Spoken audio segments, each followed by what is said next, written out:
Hello, in today's problem we will solve some of the problems of the data interpretation. Please be ready with the pen and note, and do not use any calculator since calculator is not allowed in any of the competitive examination. So that is why I said these aspects, these basic mathematics needed are very important. I know this is not a one-day process, so continuously put your efforts so that you will be expert in this table, n squares and cubes and all.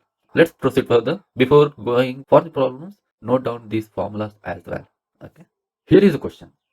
Answer the following question. The table given below shows the income of 5 different persons X, Y, Z, A and B in 5 different months. Okay. So what column shows it is a different persons X, Y, Z, A, B, and what rows shows it is a different month.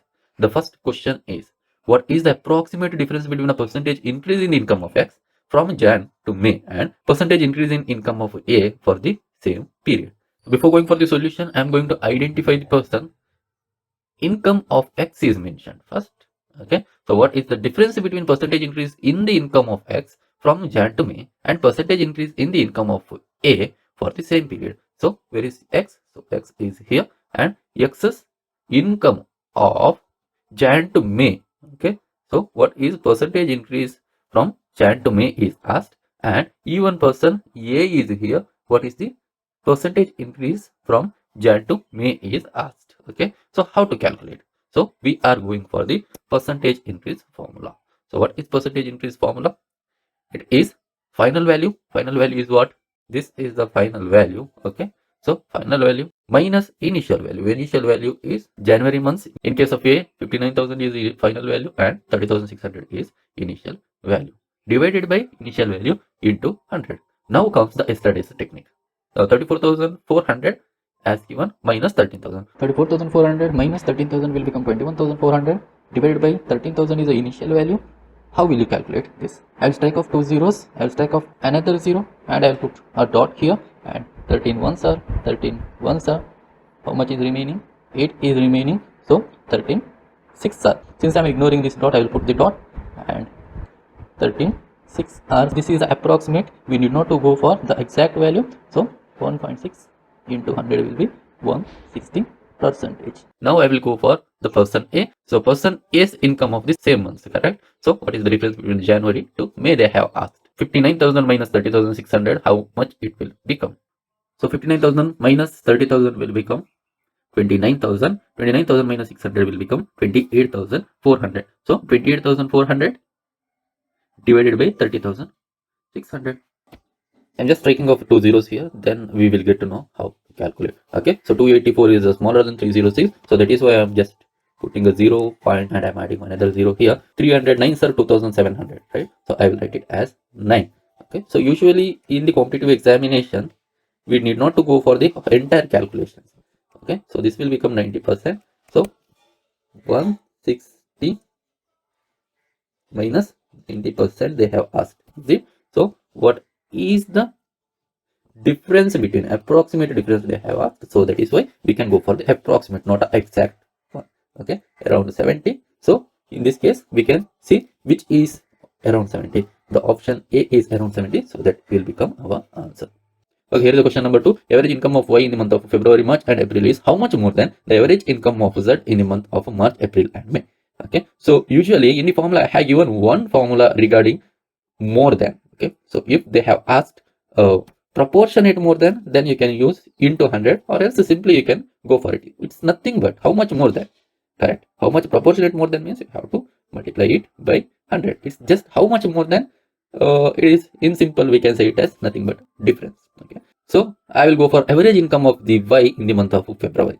Okay, so as I said, we need not to go for an unnecessary calculation, correct? So instead of going for average income of the Y and Z, I am going for the total income of the Y and Z. I will take the difference, then out I will average it. The income of Y, where is Y? The income of Y. Okay, so income of Y in the month of February. Remember, here months are given differently: February, March and April. Okay, so the total of this is how much it will become. So 30,000, 30,000, 30,000. It is 90,000, 92,000, 98,000. Then 1,06,000, 1,06,600, 1,07,500, 1,08,000. It will become, correct. So income of the Y will become 1,08,000. Then after they have asked the income of the Z. Where is the Z? So income of the Z. In the month of March they have asked, in the month of April they have asked, and in the month of May also they have asked. So what is the total of the March, April and May for this side? So that will be 1,03,500. Okay, so for Y it is 1,08,000, for Z it is 1,03,500. What is the difference? The difference between these two will become 4,500. Okay, so what is asked?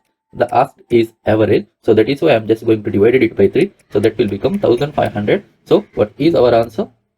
Our answer will be 1,500, option C. Okay, let me go for next question. Find out the ratio between the income of B in the month of Jan and March together and income of Z in the month of March and April together. In fact, this is a little bit easier question when it compared to others, but you have to know about converting the totaling into the ratios. Okay, so how? I'm just going to identify income of B. Where is B? B is a last column. Is it? B is the last column. This one. So income of the B in the month of Jan and March together. So Jan is 25,000, March is 32,600. How much it is? 25,000 plus 32,600 will be 57,600. Okay. Then what they have asked?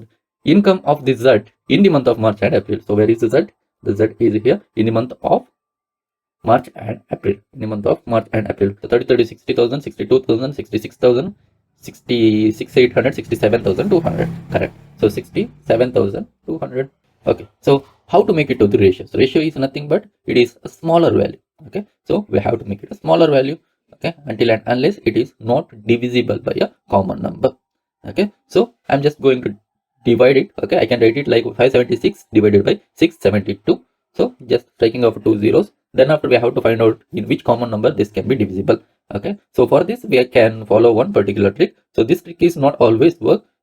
In case there is a 5 at the end, in case there is a 0 at the end, this trick will not work. You just total both numbers. 5 7 12 plus 6 18, 6 7 13 plus 2. Okay, that will be 15. Okay, so 18 and 15 will be divisible by 3 only. Correct. So you just divide it by the 3. So likewise you have to reduce it. Okay, so you will get it like 192. Okay, so 3 ones are 3, 3 nines are 27, 3 twos are 6. Correct. So here it is 3 twos are 6, 3 twos are 6 and 3 4. Okay, so now 192 again total it. The common number will be a 4. So likewise you are going to divide it, and at the end you will get 6 is to 7. Okay, so 6 is to 7. So what should be our answer? Option D should be our answer. Okay, so since this is the first day, that's it for today. So some of the tricks definitely you have learned. If you like the video, please click a like button, comment, subscribe and share. And if you want any of other question papers data interpretation solution, just mail me. My mail ID is mentioned in the screen. You can mail me. Okay, so thank you so much for watching.